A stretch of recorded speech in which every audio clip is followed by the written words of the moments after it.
my goodness, this is super fun. I am Stacy Julian, and I am so happy to be here with you tonight. Here's the truth, you guys. I love Catherine and her team at Scrapbook and Cards Today, and they are awesome. And anytime Catherine invites me to be a part of anything, I'm like, yes, I will come. I will totally come and be there and do whatever you tell me to do.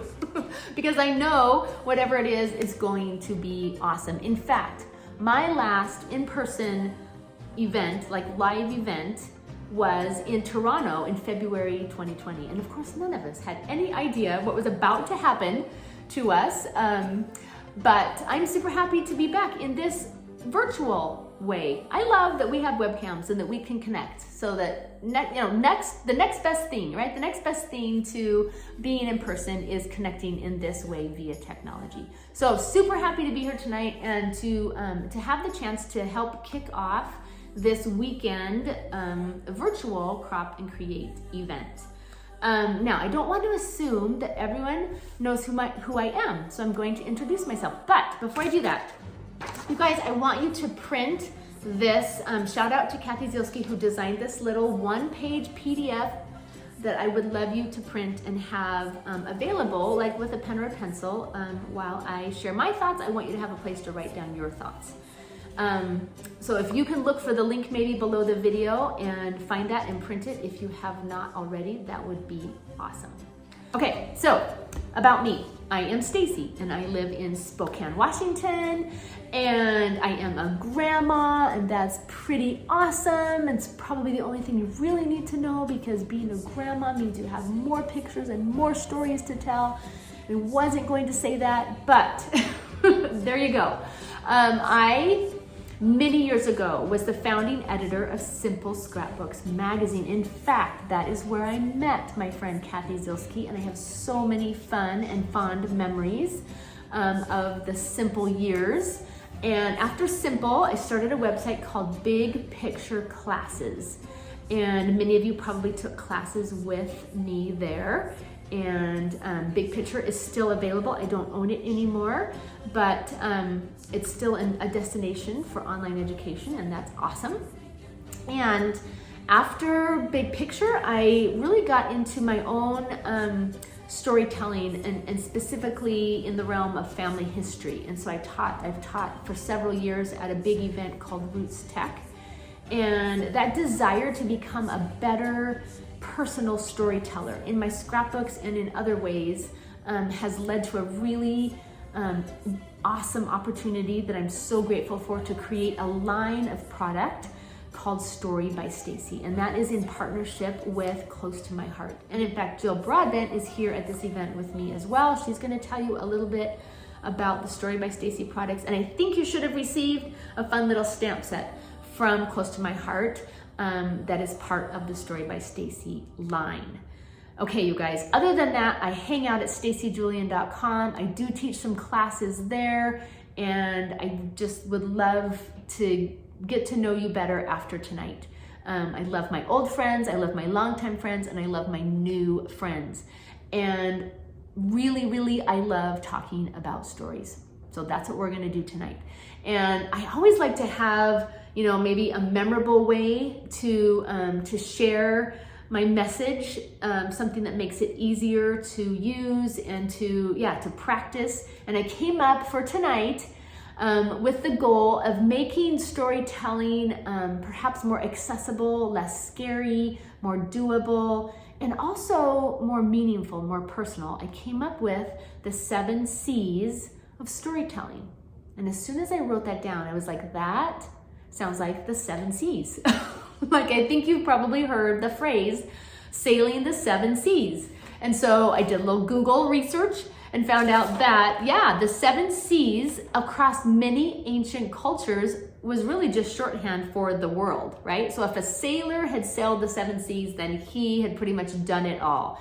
And you could trust his expertise as a sailor. So I love that. I love that the 7 C's of storytelling kind of sounds like sailing the 7 C's, because I believe as you become familiar with these 7 elements of story that I'm going to review with you tonight, if you know what they are, and then you can practice them. And the more you practice them, the more you can create with them and be confident with them. And I really do believe that they will help us become stronger storytellers. So what I'm going to do is talk through some slides for the next little while, and then I'm going to share some of my personal stories that I've written and in different formats to help you hear. I'm going to read stories to you, and I want you to, we're going to listen for these elements, these 7 C's of stories, and then I'm going to come back and we'll do a little bit of a wrap up. So that's the plan. Let's go. Okay, before we dive into the 7 C's, I want to talk real quick about the difference between anecdote and story. Both are valuable and important.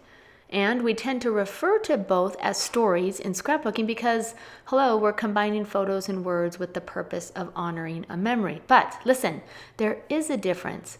And I think it's helpful to understand what that difference is. Now, Nick Morgan is a business expert. He's a leadership coach and a presenter. And he writes, an anecdote is something that happens, whereas a story has a structure that makes it more memorable. I believe, this is Stacy talking, I believe both are important in our efforts to document life. Both can reveal dates and details and specific information around real events or experiences, but stories are always more satisfying to both the writer and the audience. Okay, so we need both anecdotes and stories because honestly, it's unrealistic to think that you are going to tell a story on every page. Stories require more creativity and more time. But when you know how to do the work, you can document with stories 10 or maybe even 20% of the time. Maggie Chino, senior story producer for Moth Storytelling, says, while anecdotes just relate facts, stories are about letting us know that things started one way and ended a different way. Stories, she says, create space for movement. Okay, you guys, this is where the 7 C's of storytelling begin. C number 1 is context. Context is the setting or conditions that allow others to see in their mind what is happening. Context is location, time of day, it's the season and the reason, the details about surroundings. Characters. This is an easy one. Characters is simply the person or people involved in the action or experience. Characters can for sure be described, but they are more often revealed in conversation that they have with others or with themselves. Circumstance. I like this one. Circumstance describes how a character feels about the context or the environment or situation. This is where thoughts and emotions and therefore personal perspective is introduced. Number 4 is crisis, which is the decision or dilemma that a character or characters face. This is the point of tension, where because of vulnerability, emotion is aroused in others. Curiosity describes what the characters and the audience want to know. Curiosity always drives discovery and movement in a story. The 6th C is so fun. It's connection. And this is where the audience learns how to relate to the characters. How are we similar or not? Connection invites understanding. Finally, change. What has been learned and what will be remembered? We need some kind of change to make meaning. Okay, there you go. 7 C's, you guys.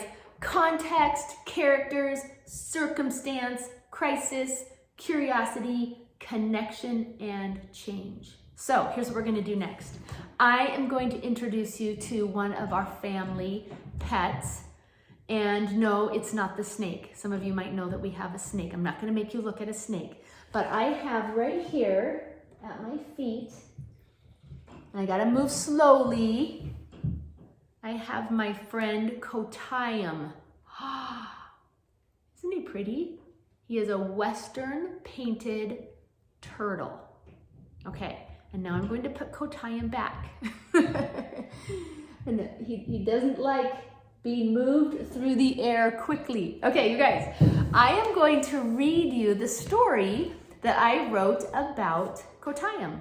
And what I want you to do as I read is I want you to see if you can hear those 7 C's, and then we'll come back and talk about it. Okay, here we go. Tiny turtle with a big problem. On July 27th, 2014, Cougar and Hillary and their family were in Spokane. We decided to go walking by the river and throw some rocks. It was still early in the day, but already hot, so splashing in the river sounded like a good idea. Here's what I remember next. Hillary and I perched on rocks, trying to carry on an adult conversation, and a sudden clamoring as cousins all gathered around something. As we peeled back kids and made our way to the middle of the commotion, we discovered the center of attention to be a tiny, little turtle.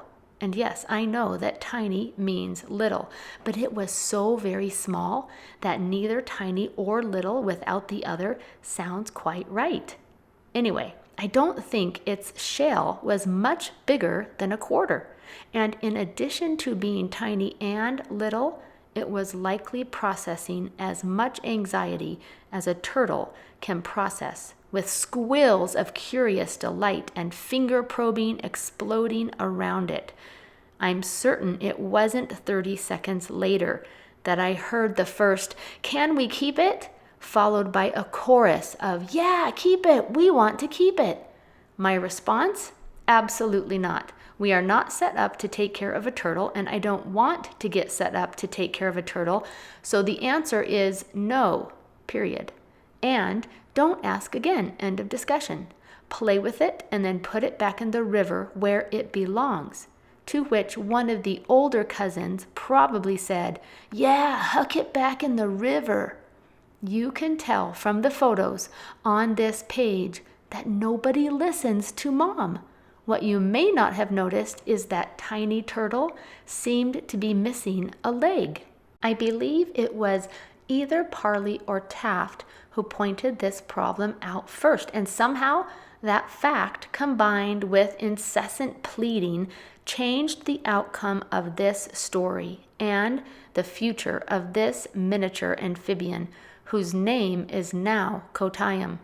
I have no idea how Kottayam lost his left front leg. We guessed maybe it was bitten off by a predator. The part of the story that we love to retell took place a few days later when, accompanied by Taft, I drove to Petco to purchase his researched list of turtle care basics.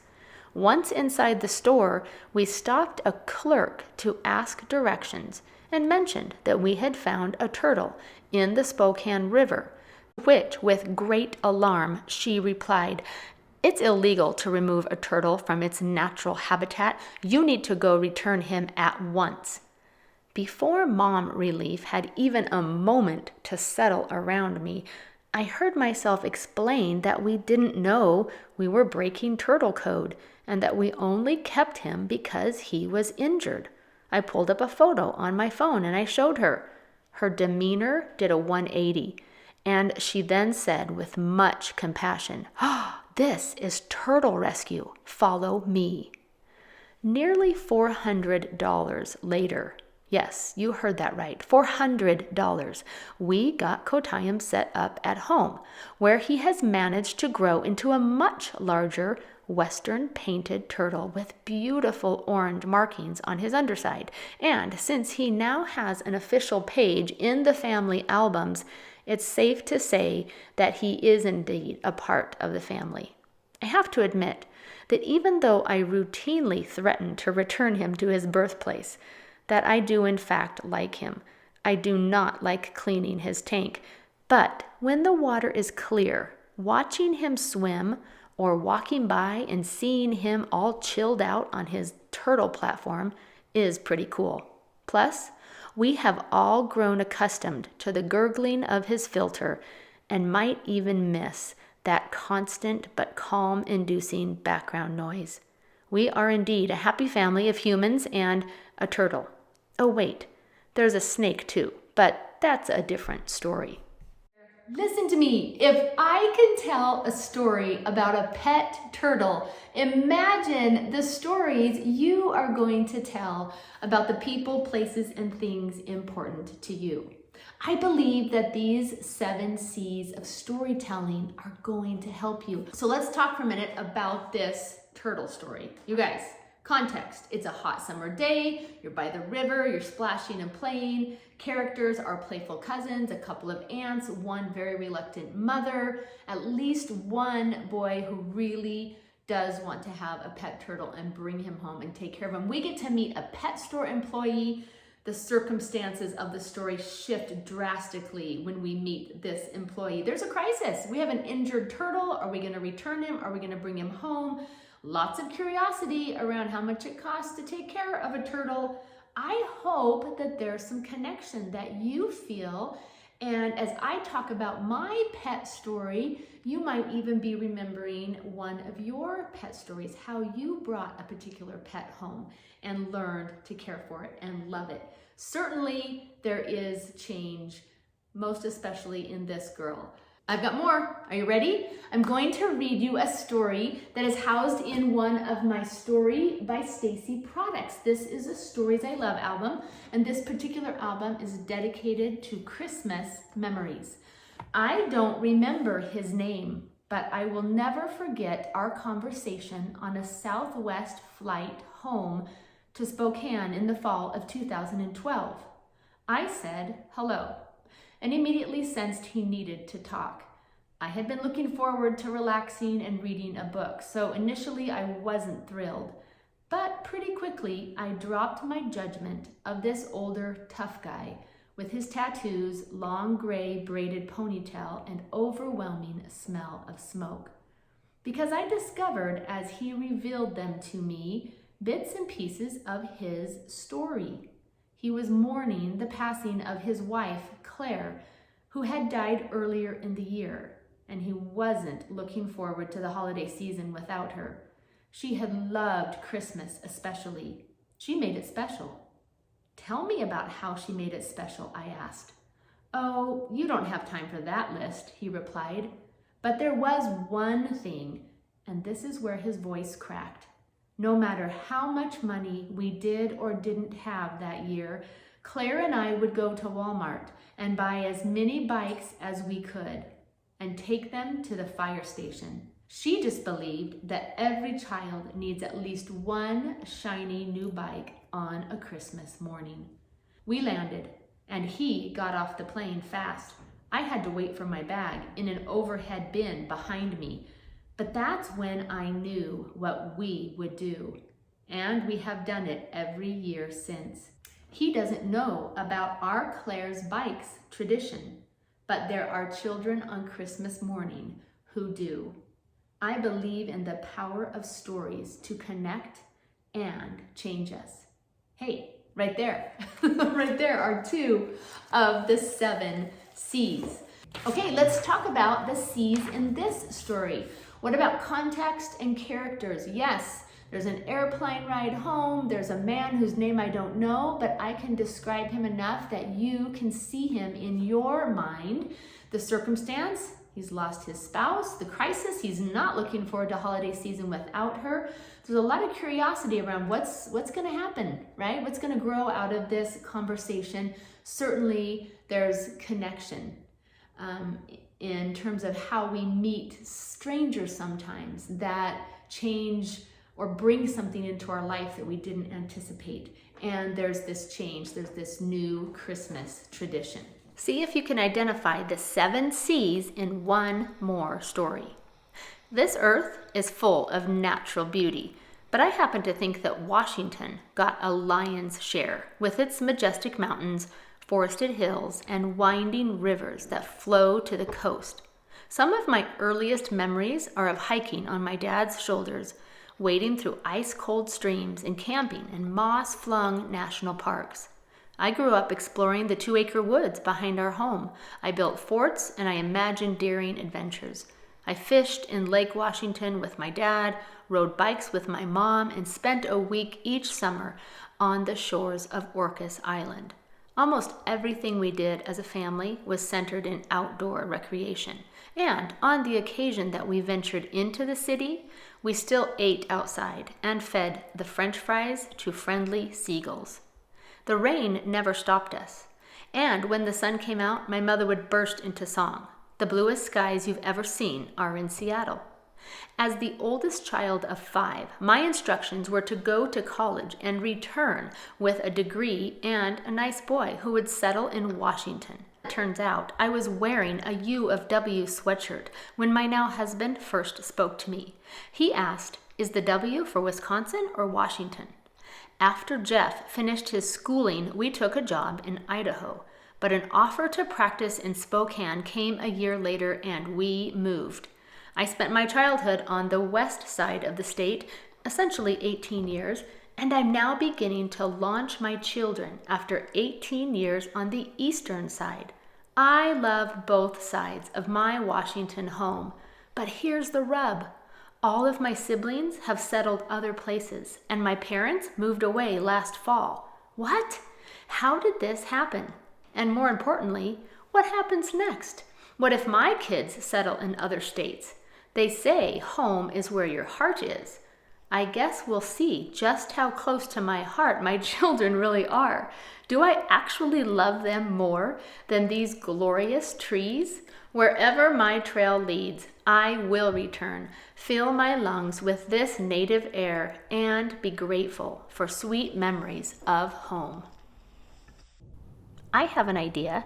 You could set up an album just for stories. This will give you permission to step outside the lines of chronology and begin to explore context, characters, circumstance, crisis, curiosity, connection, and change, even in snippets, inside a traditional scrapbook album. So if long standalone stories seem out of reach, start small. Use that Story by Stacy stamp set that you received this weekend and document a person, place, or thing like fishing that has been a part of your life for a very long time. Gather all the pictures that span time and illustrate the details, and when you run out of room, just add a new layer to extend your story. 3 final takeaways. Number 1, photographs documented with personal information will be appreciated, no matter what. Any size, shape, style, format, do it. It's important. Number 2, there's a difference, you guys, between an anecdote and a story, and you are capable of telling more stories. Number 3, stories take time, effort, and editing. But it is time, effort, and editing that is worth it because stories connect us to each other. I want to read you one final quote, and this is me paraphrasing Maggie Chino. Stories matter. We live in this global, problem-filled world, and everybody is trying to make sense of it. And part of the beauty and the strength of this art form, especially at this point in time, is that we can choose to learn from each other, creating space where people are able to speak to what matters to them and talk about what happened to them and how they got to the other side, whether it was a big, epic, terrifying thing or whether it was a very short, funny thing. Listening to each other and tapping into others' perspectives will teach us how the world works and what truly matters. Stories matter. And if you will use Stacy's kind of silly but super effective 7 C's, you'll be sailing in no time. At the very bottom of your worksheet, it says jot down 3 stories you love to share verbally. When you begin writing stories, start writing the stories that you are already comfortable telling.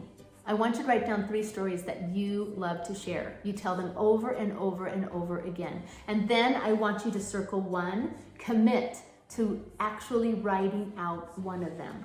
Put in the time, enjoy the process, and then send me a copy so I can read it.